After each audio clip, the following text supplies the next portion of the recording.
Hey, bookish baddies. Welcome to Black Girls Lit. Where fine women, fine literature, and fine libations collide. Step into the lit life. Black Girls Lit starts now. Black women are so complex.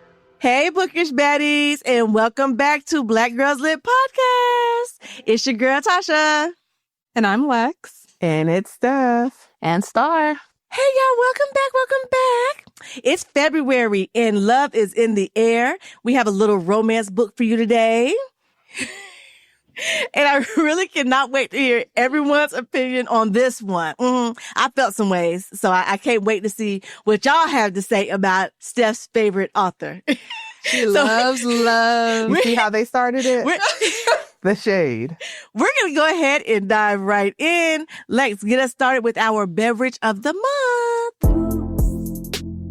Yes. All right. So today we will be featuring Vulcan tequila.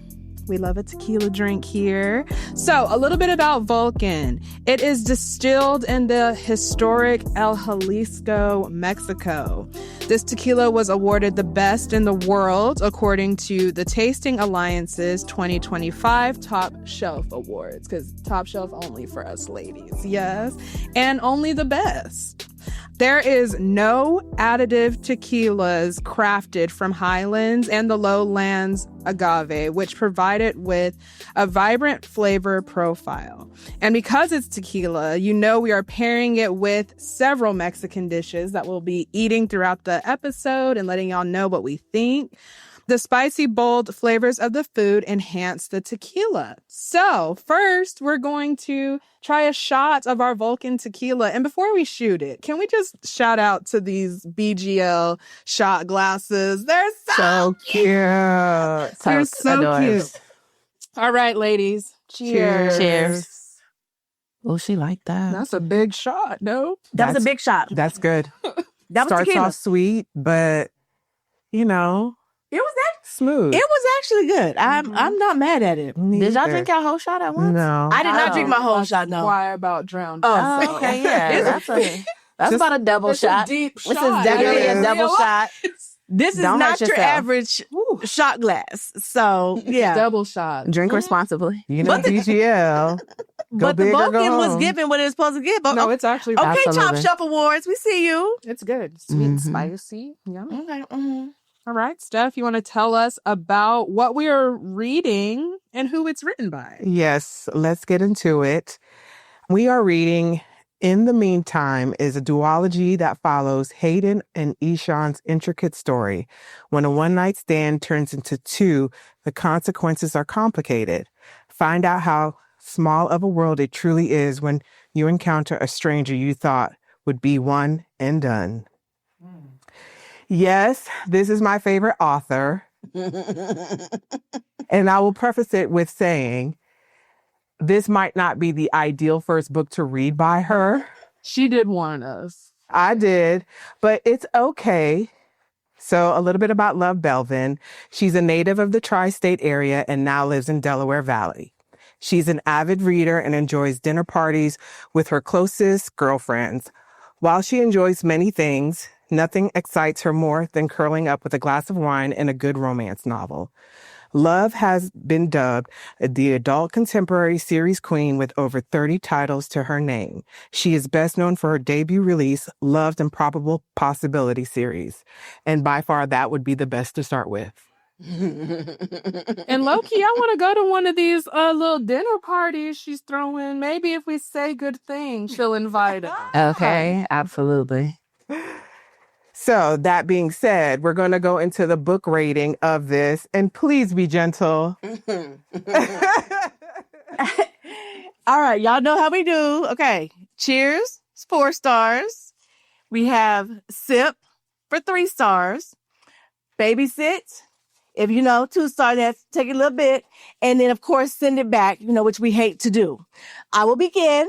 I got to keep it real with y'all. This is so crazy. Like the last few books, I have not been cheersing a lot. And I'm going to have to say babysit. Okay, this is the thing.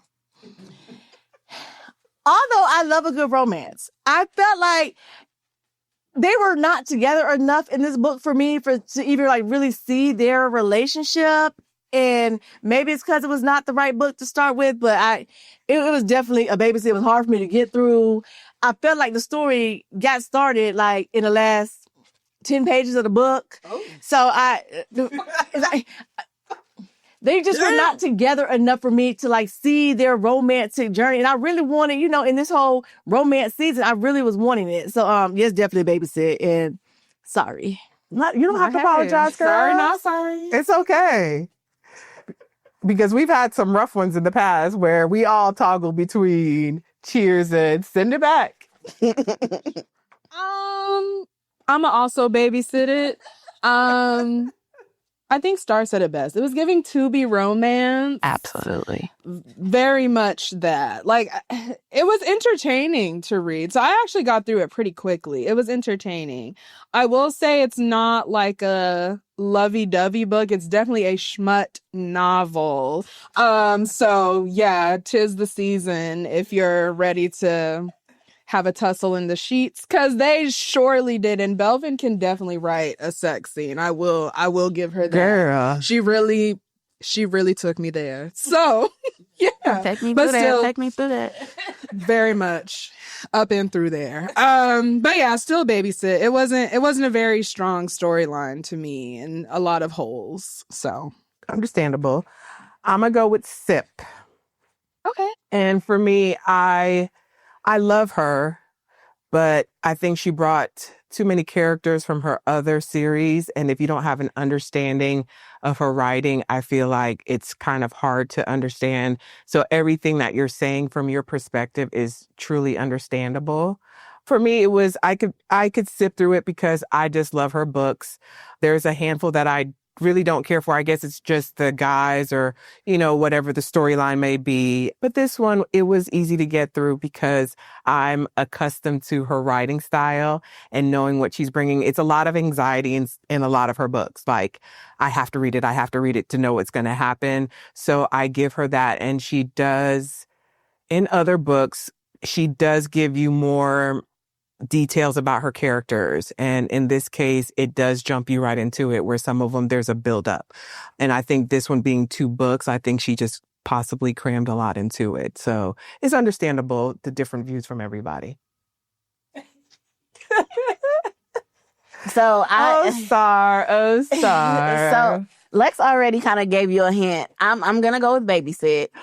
I'm not sending it back. Reason being because, again, the Tubi movie reference. It's the bad. You're invested. Like, okay, now I've gotten all the way to this point. I must know what's going to happen with these characters, right? I'm not going to get this far and not finish it. Definitely, the sex scenes were very, very detailed and very well written. There were some nuances with the characters that I did not like, but I'm sure we'll get there. There were too many characters that were unnecessary. Like, I get it, but I don't get it. Especially getting to the end of the book. We didn't need to know all them people. We did not need to know all those people. It was a lot for the story. That particular one, I would say by far. Yeah, we could have got half of them introduced in book 1 and maybe somewhere later on, but we didn't need all them people for the story. So that it was a lot to get through, but it is what it is. We're here now. All right. Tasha. Okay. Now that we know how you feel about it, let's go ahead and just jump right into these drinks and discussion. I think, Star, you have our first drink today. Absolutely. So this one is appropriately titled Mama's Baby, Daddy's Maybe. So this is our special take on... Not Daddy's Maybe. Is that what I said? What did I say? Did I say it right? No, you said it right. Oh, okay. You said it right. But it was... After you put it together, I was like, ooh, creative. Creative. That was all due to the creative Tasha on the scene. So this is a special Paloma recipe. So for those of you that are familiar with, tequila drinks, a Paloma is a traditional type drink. So for this one, we have the Vulcan tequila, the feature Vulcan tequila, some lime juice, a little agave, simple syrup, honey, whatever your preference of sweetener, and some fresh squeezed grapefruit juice is what we have going on here. So this is our mama's baby, daddy's maybe. Cheers, ladies. Mm-hmm. I do like a Paloma. Mm-hmm. I do. Refreshing. It's giving day at the spa. Anytime with some grapefruit, yeah. But see, I enjoy Paloma. It's not too much grapefruit. I like it. I'm here for it. And that tequila is very smooth in there. Okay. So that's going to take us into our first question. So we talk a lot about a woman's body and her choice and her rights. But now let's talk about the man's rights in regards to pregnancy. So the question that we have is, was Hayden wrong for not telling Ishan that he was the father of her baby? A little bit of preface, right, before we jump all the way into the details. So Hayden and Ishan are the two main characters, even though we have 1,100 other people in the book that we didn't necessarily need to know. But anyway, sorry, I digress. Hayden and Ishan, they meet for what is supposed to be a one-night stand twice. Do you want to tell the people how? I think that's not giving too much away. No. It just makes it interesting. It's okay. spicy. Yeah, so Hayden and her girls go on a trip, right? A girls' trip. Last night of the trip, they decide that they're going to role play. They were in Vegas, right? Mm-hmm. Yeah, they were in Vegas. So, use your imagination. They decide that they're going to all dress up and role play. Hayden decides not to go out with the group, and she ends up meeting Ishan in the hotel bar under the guise and premise of being a sex worker. Mm-hmm, mm-hmm. And that was their initial interaction and encounter, which again was supposed to be a one-night stand, but turned into a two-night stand, and then turned into, oops, now we're pregnant. Yay. So that's how we get here. And then again, the question, was Hayden wrong for not telling him that she was pregnant by him, that the baby was his? No, because they didn't have information. I mean, at this point, like, she could have tried, but how do you try with nothing? No recollection of even of a name. And what bothers me is you don't even know the man's name. And I understand the chemistry and the intensity of their connection during their times, but the whole, stuff, unprotected sex, I understand the heated passion, but once again, you're putting yourself in a position and then you don't know the guy's name. So my first response is no, because of the details that I'm aware in the book, which is she didn't have a lot to go with. Okay, well, let me tell you why Steph is wrong. Okay, and wait. And so to be fair, she didn't get pregnant after the first time. I think it was it? I don't know if we got that clarification. If it was... I don't know if we know after the first time or the second time. Because remember, he was like fully prepared. He had like all the protection and the condoms. And there was a time that they had an unprotected interaction because they had multiple sessions in one. But I can't remember if it was the initial session where they ran out of condoms or if it was the second. Both. So it may have been like, oh, well, if it was the first time, like, oh, well, she didn't even know who it was, so how's she going to tell him? But the facts that we have are that she did see him again. She did know that it was his baby. And he asking, no, she knew, because she knew she hadn't moved anybody else. Yeah, by that time, yes. But this thing, so at the time when he's asking, why are you still playing games? Like, I don't know.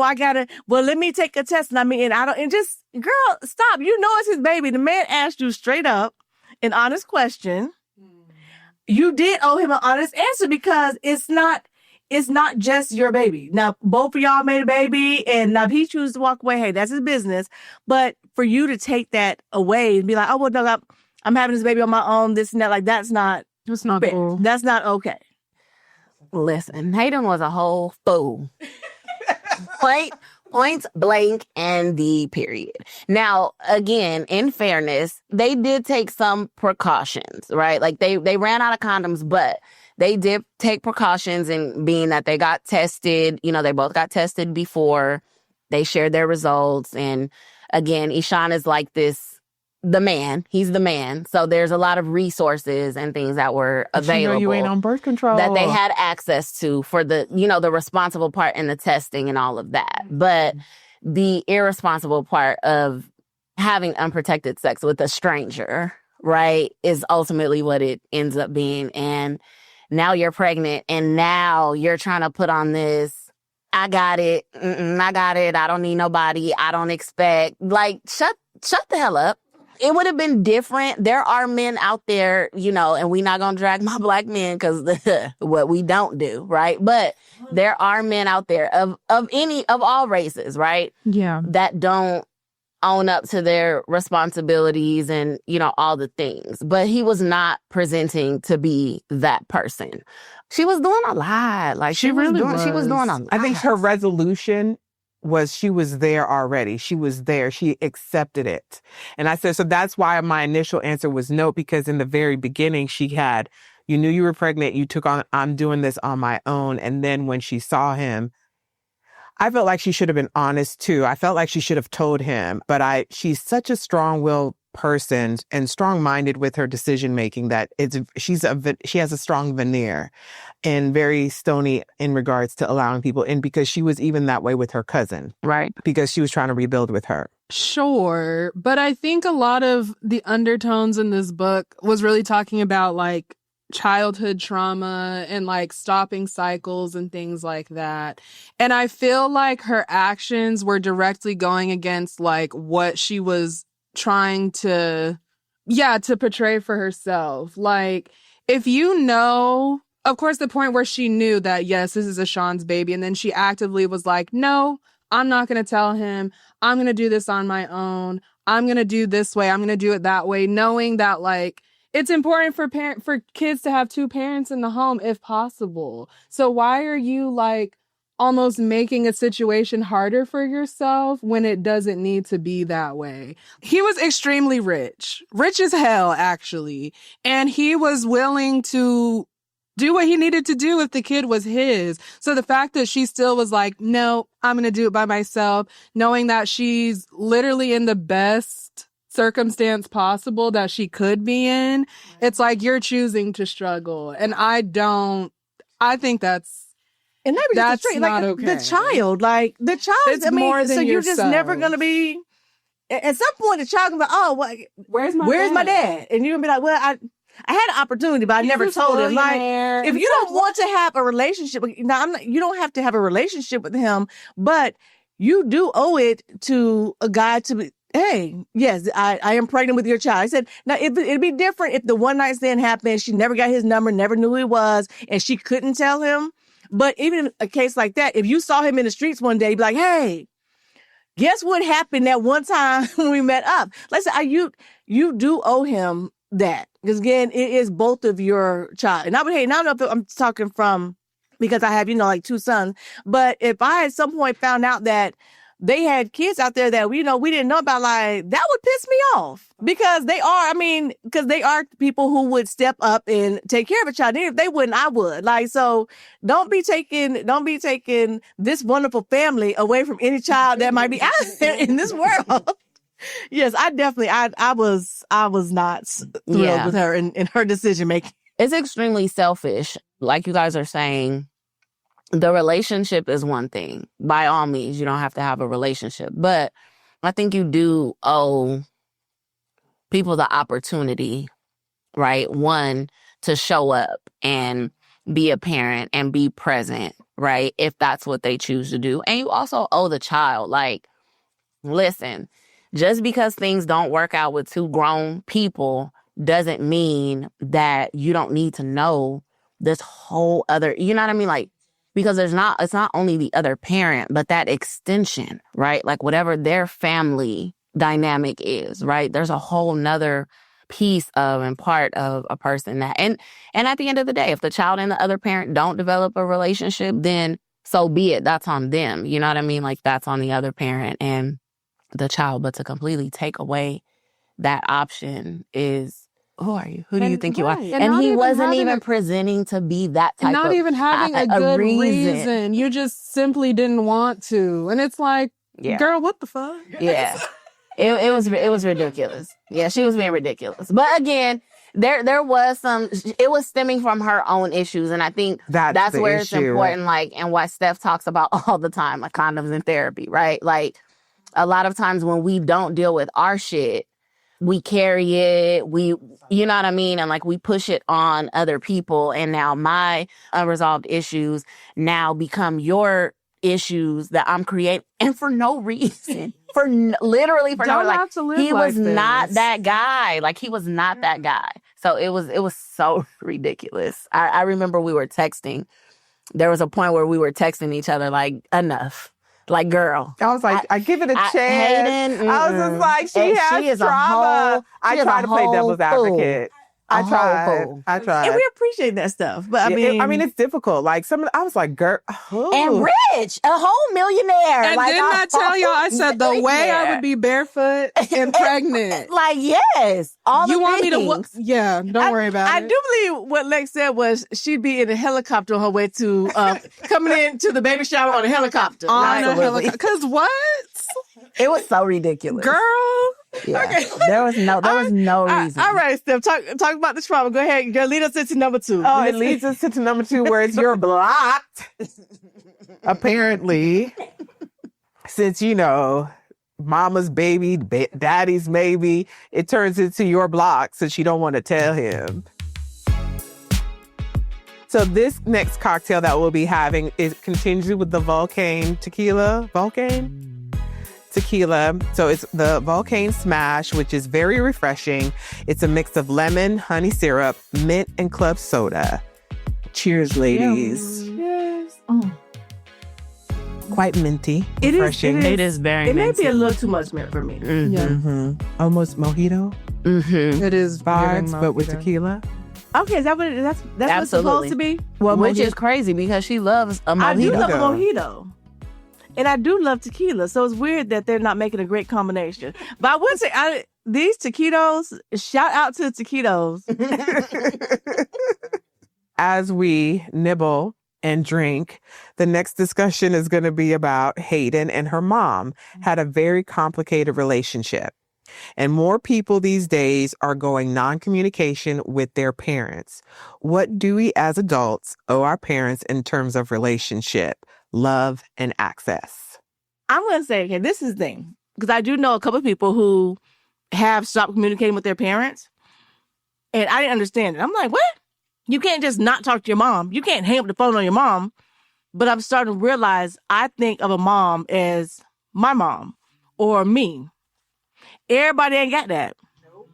So you do get to a point in life where you are able and you are allowed to protect yourself. And that means you don't get access anymore, then, hey, you blocked. You got to protect your peace. I agree. And I think especially in the Black community, I think a lot of the times you hear like anything could happen in the household, whatever, abuse, trauma, whatever it is. But you hear a lot, well, at the end of the day, that's your mom or that's your dad. And it's almost as if simply because they birthed you, you owe them respect, even though they haven't respected you for your entire life.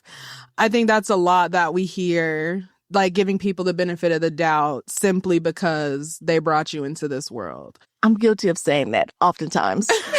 And I mean, I think especially the generation coming up now, they're very big on boundaries and setting boundaries, especially if boundaries have been crossed.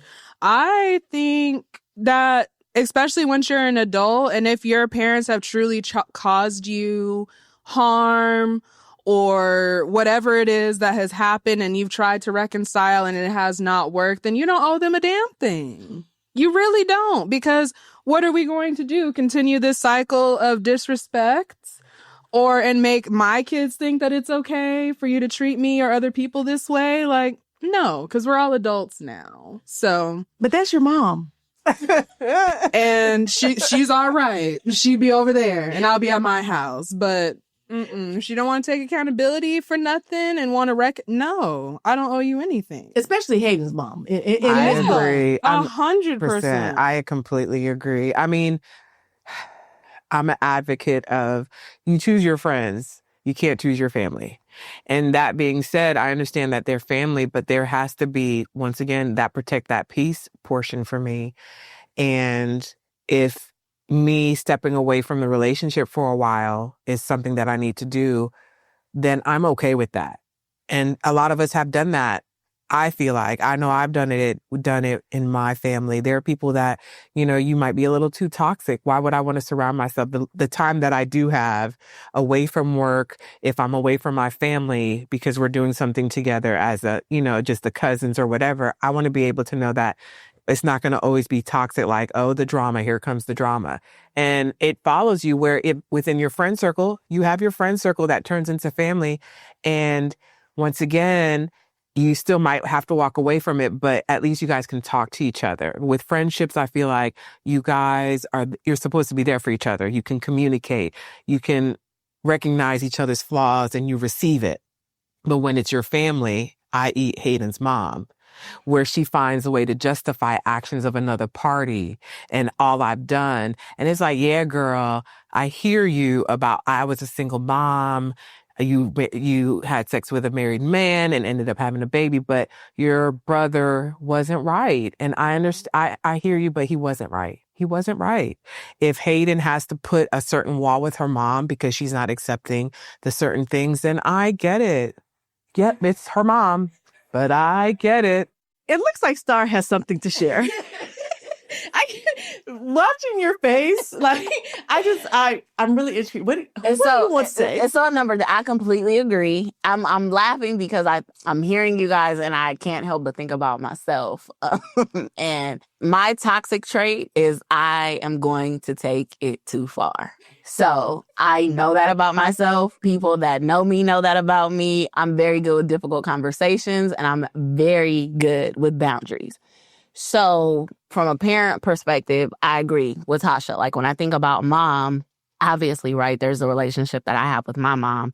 And then there's the mom that I strive to be. So what do you mean, right? But in all fairness, right, everybody doesn't have that relationship. So a parent, from my perspective, a parent's role is to protect. You teach, you raise, you protect until your child is able to do those things for themselves. So if you don't do your part, what does your child owe you? Not a damn thing. Not a damn thing. Amen. And that goes for parents, that goes for aunties, uncles, cousins, friends, sisters, brothers. Like me, ma, papa. It does not matter. Like, it doesn't matter because at the end of the day, like people will only treat you how you allow them to. Right. So if you don't set those boundaries for yourself, then yeah, like people are going to walk all over that and do weird shit. Nobody has time for that. I don't even know. I'm a little back and forth because I don't know how much we actually got in book 1 about why her and her mother's relationship was estranged. I feel like it was hinted at, but we really didn't get that full situation in book 1, I don't believe. So it was a little bit of, like what I wonder what's going on there. So I think there was a point where I did make the assumption just because trauma, culture, and the excuses that get made. They probably hinted at it. They hinted at it, but the detail, I think all of the additional detail, I don't know how much of that we actually about her dad, her other sibling. Yeah, that's more. But it's like, but they did talk about the uncle, and the uncle still was living with the mother. So like he apparently molested a couple of them. Yes, all of them, but was still living. Was still living with the mom. Go back there and say hey to your uncle. What? Like, no. So let me say, even the relationship that she had with her mom, though it was strained, I wouldn't even be able to have that relationship. Like, she was way too close. Because like Star said, a parent's job is to protect. So I am. I'm like, oh, great, work it out with you. That's your mom. That's your mom. I said, which is, again, I've said it. I've had friends, and I'm like, and I do have to walk it back sometimes because, again, like I said, when I think of mom, I think of what I know of a mom, but when I think of Hayden's mom, like, girl, no, you don't owe her nothing. Like, nah, she don't need to talk to you. You definitely need to take your baby over there because she doesn't know what protection means. And now don't worry about it. Like, you ain't got, she don't need to come to your new house. You need to go back over there. Like, none of that. Like, you don't owe her anything. And I do agree with you, like that. It's really this up and coming generation that really, they real good boundaries and they real being like, oh no, we don't have to put up with that. Whereas in older generation, it was a lot of, oh, well, you know, we breaking bread with people that you know have done stuff that is totally inappropriate, but we all still got to sit Thanksgiving together. Like, what? And that is so crazy. Like, people just like the stuff that people would sweep underneath the rug. Bad behavior. Mind blowing. And not even to the extent of just, you know, molestation. Like, that's an extreme, you know what I mean? Like, that's an extreme situation, extreme case. But all bad behavior, like, I'm calling that shit on the carpet. Like, no, because we are adults. And I know there's a dynamic. There was a time where a couple of occasions where I can recall, like, oh no, I'm going to say something. I don't know what the rest of y'all got going on, but I'm going to speak on it, and I'm going to speak on it to everybody so that it can't be said what was said and who said what. This is what I said, and this is who I said it to, and this is why I said it, and this is what I meant. You see what I'm saying? So, like, from a culture standpoint, I do like the fact that the younger generation, they're different. They're slightly disrespectful, but they are very, they don't really disrespectful care. And don't pay a bill. Yeah, like they're kind of like don't even pay a borderline. bill. They're kind of like borderline risk. I tell I have a really good friend. I tell her all the time, your kids are the most respectful, disrespectful children I've ever come across in my life, because they will ma'am, sir, you, no, sir, yes, ma'am, thank you, please. Like, they'll do all that to death. But when it comes to how they feel about something, or if they agree or don't agree, like, oh, they're going to speak very candidly and truthfully about that. And I think that's okay, as long as it's respectful. You know what I mean? And I've always taught my son that, like, it's okay for you to advocate for yourself, regardless of who you're talking to, as long as you do it respectfully. And you know what I mean? Like, even when you said that about, like, you know, we're talking about like the molestation being the extreme, but even sometimes I know, like, being young and being in situations with adults around, like neighbors doing stuff I probably ain't had no business like seeing. Like, you don't need to expose children to everything. Like, what? No, get out that garage with them, y'all. Why y'all doing that? Y'all see the kids out here playing. That this ain't no conversation for the kids. Like, certain even stuff like that. Like. And people just not even thinking, they all right. No, they're not. No. They hear you. So you ain't got to be babying them like. And I'm the one. Like, I'm the one that, oh, well, since we all talking about it, well, what y'all not gonna do is have this discussion in front of me, because, you know, this is, what are we doing? You know what I mean? So, yeah, I'm definitely a envelope pusher, but, you know, yeah, ultimately, no, she don't owe her mama nothing. No, she don't owe her nobody owes. Not a thing. Yeah, that shit was crazy. Absolutely not. And ladies, that'll bring us to our final cocktail of the episode. It is called Stubborn Like a Jalisco Mule. That's a mouthful. Yeah, Stubborn Like a Jalisco Mule. So, named after... Can I just give a shout out to Miss Creativity? Because if y'all want to know who comes up with the names for these beverages, it is Tasha's creative ass, because that was a mouthful. Sorry, go ahead, Lex. It was a lot. Okay. Named after the Mexican state where tequila originates, this drink replaces the vodka traditionally found in a mule with Volcan tequila.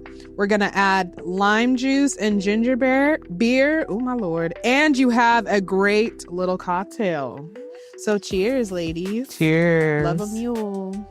I'm not a ginger beer fan. I'm not a ginger beer, but I really like this. This is good. Maybe I don't have enough tequila in my... No, you can do that.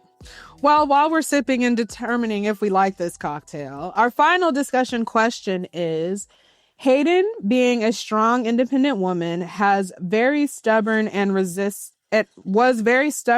resistant to accepting help from Ishan.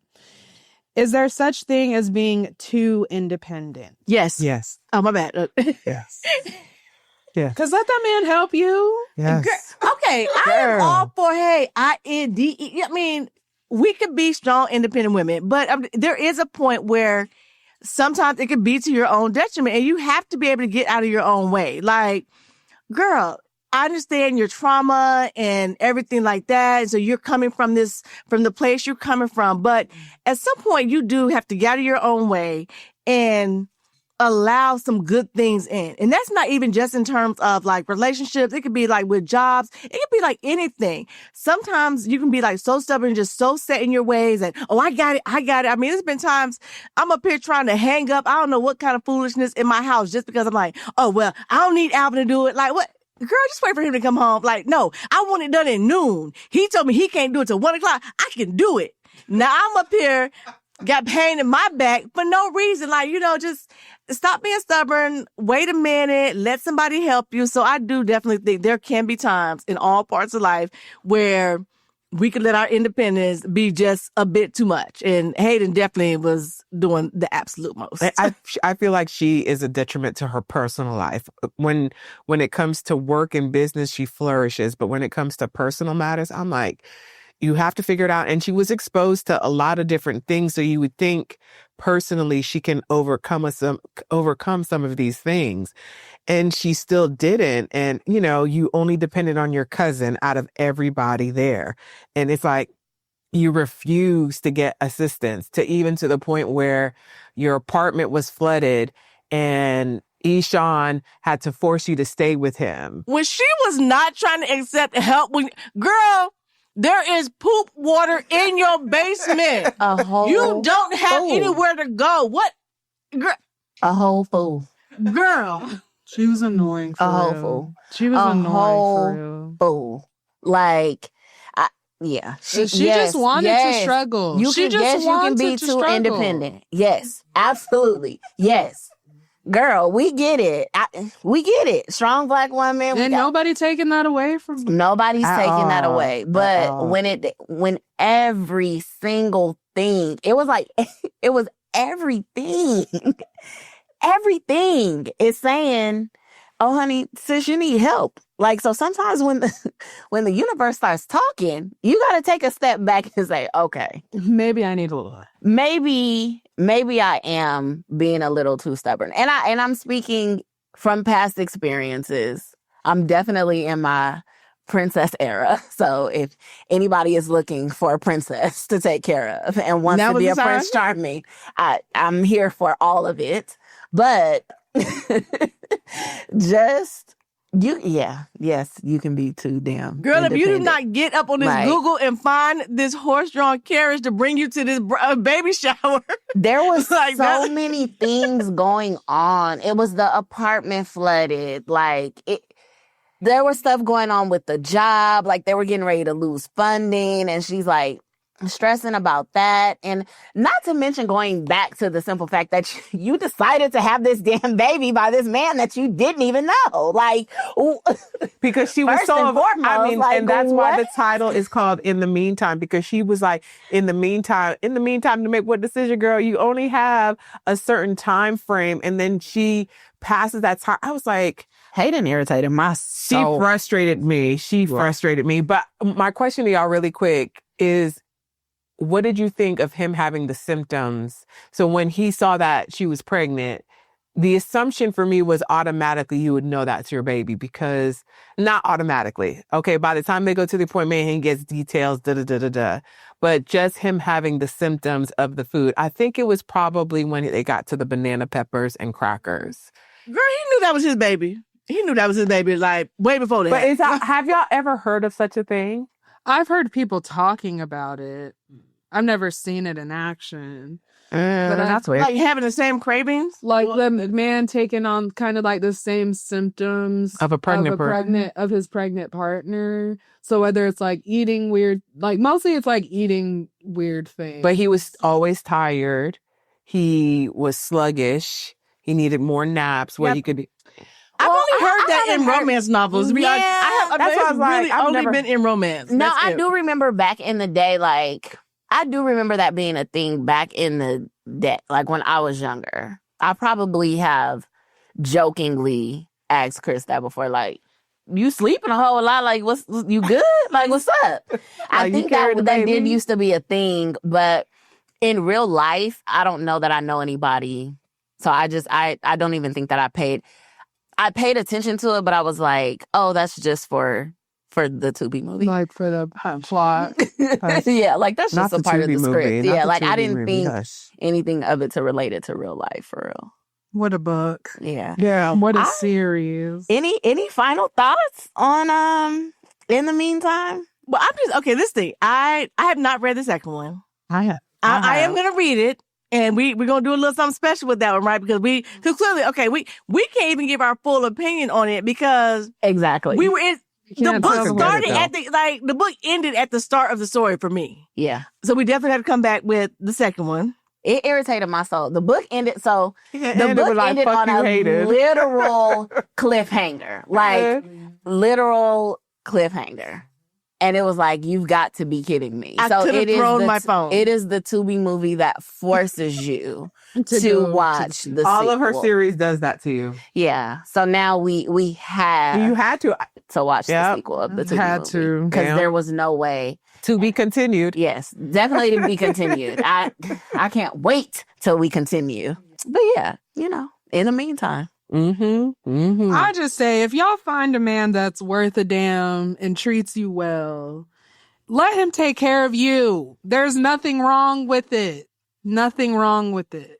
That's all I have to say. Again, and will again. Let that man take care of you. Listening. I'm here for it. I agree with that. I'm accepting submissions. We don't have to keep doing this. So maybe we were all frustrated. Like, girl. I think we were mad, right? Because we were reading it on our way to work and stuff. We getting up, going to work. We tired. And we like, girl, he wants you to live in his house. Like, you ain't got to do nothing. You don't have to cook. You don't have to do no laundry. Like, you don't even got to shop. You got security. You got girl. You got in-house therapists. Like, girl, no. It was. Never live with that man. Never mind the fact that your current apartment got shit flowing through the floor. Like. And you still resist it? Like, what? That you don't have money that you can't afford to get taken care of. Because the city is not covering it. What are you fighting for? What is happening? And you don't have the $11,000 that it's going to take to get it taken care of. So where's you and this baby finna live? But it was going to take time, so she still needed to leave. She still needed to leave. A whole boo. All right, y'all. All right. Well, there it is there. So... Oh, we love you, Love Belvin. We love you, girl. This just, there's a lot. I told him to start with I told him. So before we close, you know the vibe. We always say space for something to sit with, sip on, and carry into your week. A lit challenge to move you, a top for thought to ground you, or a memorable quote from the book that lingers like a good sip. This month is about identity, desire, and the messy, unpredictable ways we navigate both. The choices we make, the boundaries we test, and the consequences we sometimes can't foresee. So the top for thought, we're going to do a top for thought and a listener's challenge. So the top for thought is Hayden's story is messy, reckless, and at times frustrating. It reminds us that life, love, and desire rarely follow rules. And sometimes the choices we make leave us bruised or questioning everything. Who do you allow in and who do you walk away from? What do you take with you from the chaos and what do you leave behind? There's no perfect way through. There's only noticing what matters to you, feeling it fully and learning sometimes in spite of yourself. So that's the top for thought. Yeah, it's pretty deep. Process that. Y'all share that. For our listeners, the Listener Lit Challenge, we're titling it Sit With the Chaos. This month, take a moment to notice the choices you're making and the ones you're avoiding. Reflect on a desire, boundary, or impulse you've ignored. What is it asking of you? Consider someone or something in your life you've been letting in or shutting out automatically. What would it feel like to question that pattern? Sit with the decision that scares you, frustrates you, or confuses you, and just observe your own feelings without needing to fix them. This challenge isn't about perfection or control. It's about feeling the tension, learning from it, and noticing how your choices shape your world, even when they're messy, complicated, or uncomfortable. Can I just say, the mule was the winner of the day for me. Yeah. It was very good. The mule was my drink of choice today. I mixed it up a little bit, added a little extra shot of tequila. I was a And fan it did of what it did what it needed to Unblocked. do. I liked Unblocked. Oh, did you? You're Blocked. You like mhm. You're Blocked? Yeah, Okay. the minty one. The mint. Oh, so you ended up loving the minty one. Yeah. Imagine that. All right, you guys. Well, Bye, that's it for baddies. this episode of Black Girls Lit, where fine women, fine literature, and fine libations always meet. To the words that found you, the pour that held you, and the version of you that showed up to listen. If it made you think, feel, or clink, pour it forward. Share us on your favorite social media platforms and make room for someone else at the table. We'll be back next time with our season 1 finale. Bye, Bookish Daddy. Parable of the Sower. Until then, read boldly and sip slowly. Cheers. Cheers. Cheers. Thank you for listening to the Black Girls Lit podcast. Join us for our next pour and our next page, Parable of the Sower by Tavia Butler. Make sure to like, subscribe, comment, and follow.